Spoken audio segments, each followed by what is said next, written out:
I want you to imagine this. The biggest game of your life. You're down by 1. 10 seconds left, and the crowd is going insane, crazy. Teammates trust you. The coach trusts you. This is your moment. And now, it's time to watch it. Come on, Riley. Let's go, kid. Game on the line. Game winning shot. Let's go. We need it. We need it. Come on. Okay, I got this. Let's do it.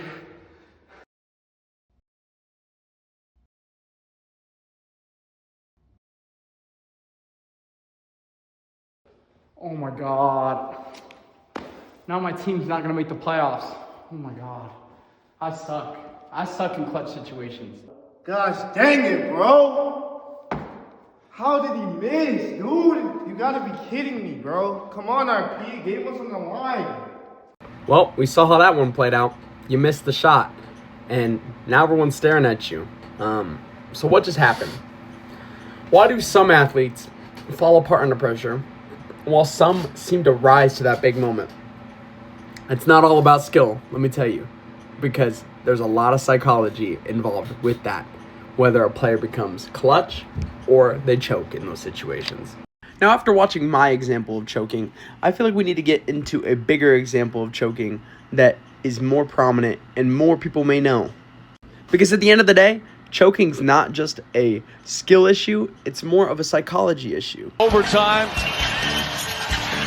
George Hill misses the free throw in a tie game. J.R. Smith brings it out, and then Hill unable to get off the shot in time.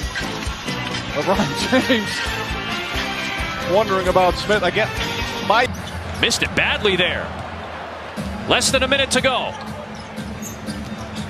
No. Oh my goodness, Valentine! No. Whoa, no! No. That is not the. Levitri with a nice block at the guard. Going deep. He's got Johnson. Oh, he dropped the ball. That would have been the game winner. Wow. Why so serious?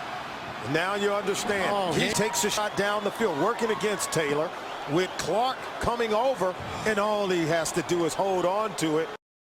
All right, now after we just watched that, let's watch an example of clutch. Clutch situations, let's go, Kale. We need this shot to win the game. I got this, man. Come on. Dad always said you gotta be clutch in these moments, man. Come on. Let's go.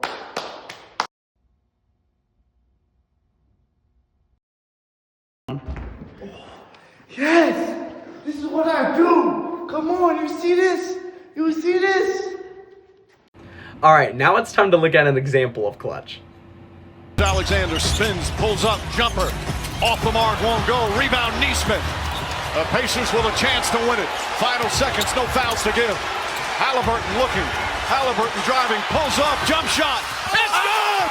It's good! With 0.3 of a second remaining. Timeout, OKC. Tyrese Halliburton. Single coverage with Phillips on James. Working it down. 5 seconds. 4, 3. James scores with 2.2 to go. The Cavaliers lead. First and goal. Mahomes flings it. It's there! Hardman! Jackpot! Kansas City! And this was the Andy Reid special. This was the Andy Reid special. We talked about him. All right, now let's go into detail. What are the reasons that athletes do choke under pressure? Pressure can lead to success or even failure. Some athletes struggle in the clutch situations while others rise. Like, there's players that in every sport, people notice and go, dang, that guy's a playoff performer. That guy's a clutch moment person. Like this past year, Tyrese Halliburton hit multiple game-winning shots. He's got the most game-winning shots in a single postseason run. And that's just because some athletes rise while some other choke.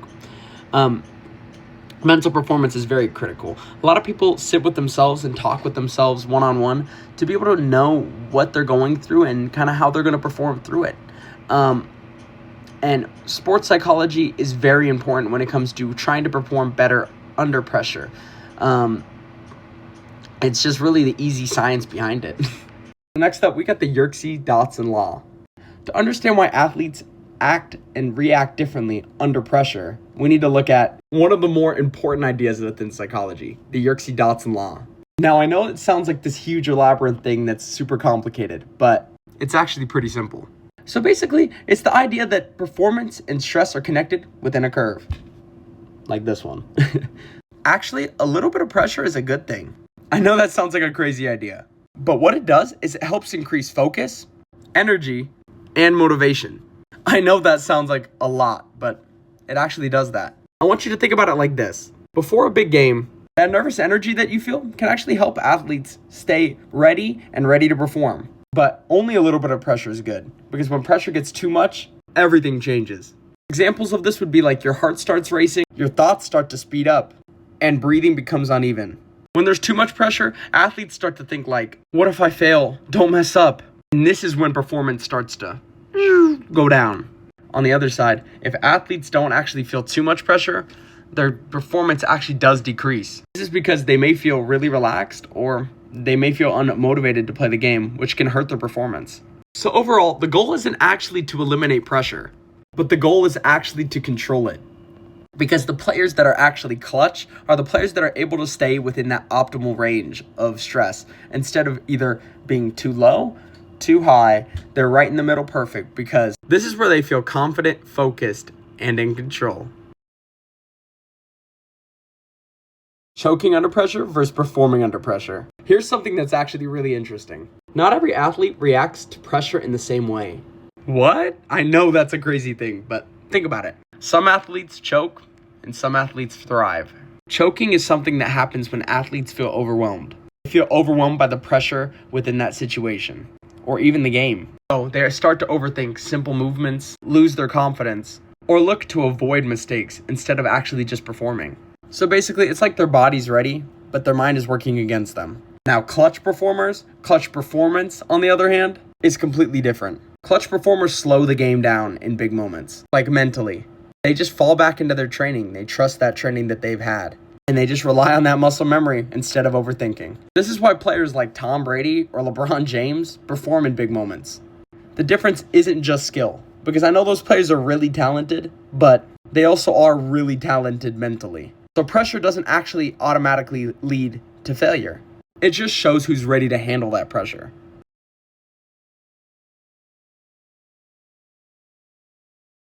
I just tend to fold under that pressure. Do you know what I mean?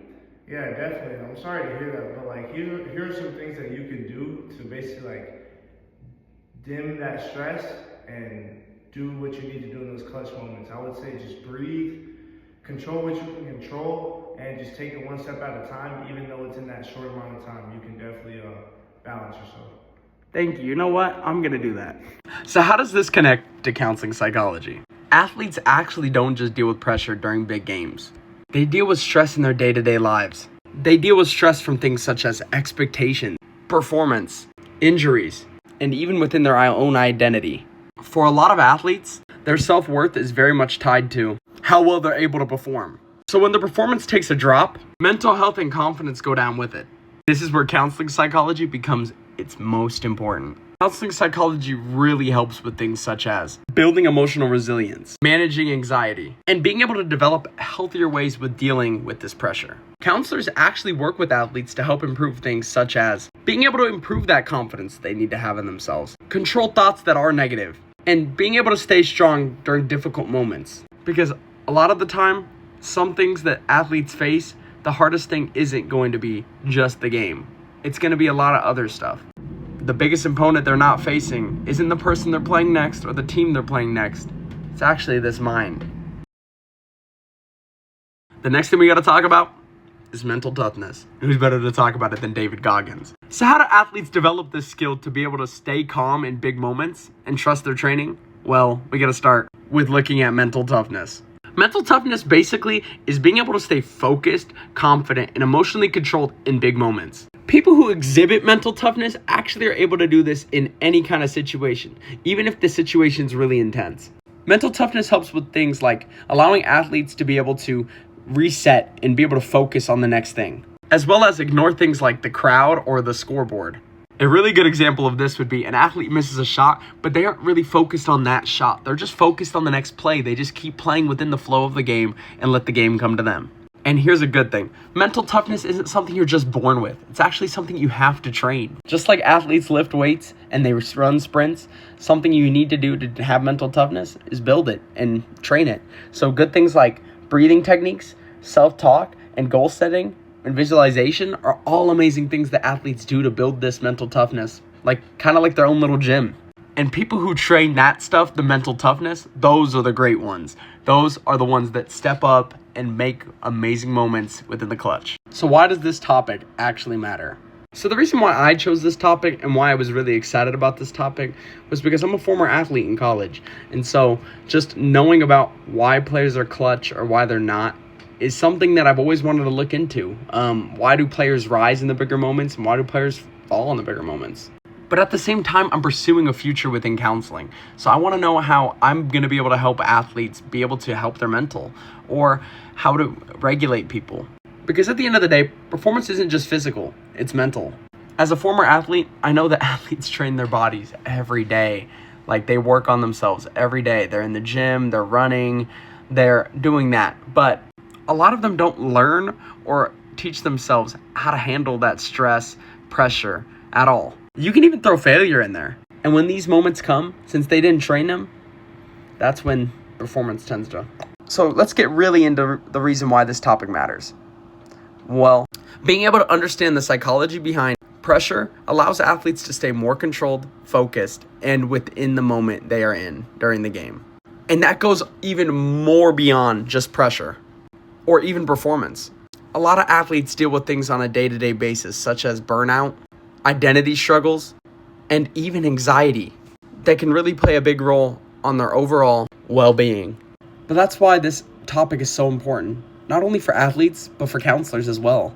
As someone pursuing a future within counseling and coaching, it's going to be very important for me to be able to help my athletes not only succeed physically and perform well, but to make sure they're doing well mentally, and that just includes everything.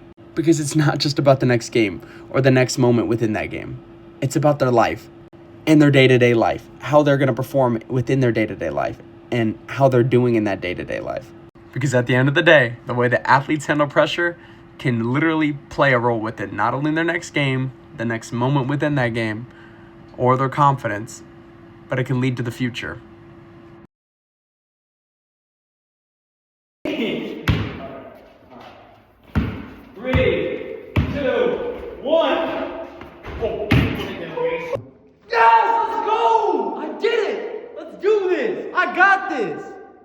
These are the first set of references I used. I know they're very small. You could zoom in. Just wanted to put them here at the end. And these are the second set of references I used. Now I know I went through a lot in this video, and I want to make sure that all of my citations within the slides were seen.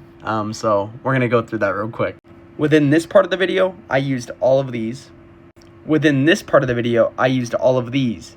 Within this part of the video, I used all of these. Within this part of the video, I utilized all of these. This part of the video, I used all of these. And this final part, I used all of these. Thank you so much for watching. It's been a pleasure to be in this class.